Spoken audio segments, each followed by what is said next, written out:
Ողջույն բարեկամներ, ձեզ հետ մայքուրիների վարժանցքահայարական ալիքն է և մեկ կրկին միասին պատրաստում ենք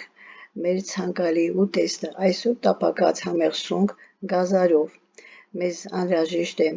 սունկ, գազար, սոխ, հազարի տերևներ զարդարելու համար, աղ, ձեթ, կարագ, սև պղպեղ,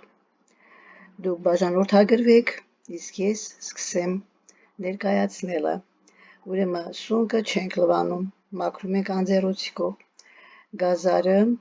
և սոխը շերտատում ենք, թավան շատ լավ տաքացնում ենք, ձեթ և կարագ ենք գցում թավայի մեջ, հենց կարագը հալչում է, սնկերը մեկ-մեկ շարում ենք թավայի մեջ և տապակում բոլոր կողմերից, հանում ենք, այնուհետև կրկին շարում սնկերը մինչև վերջանան,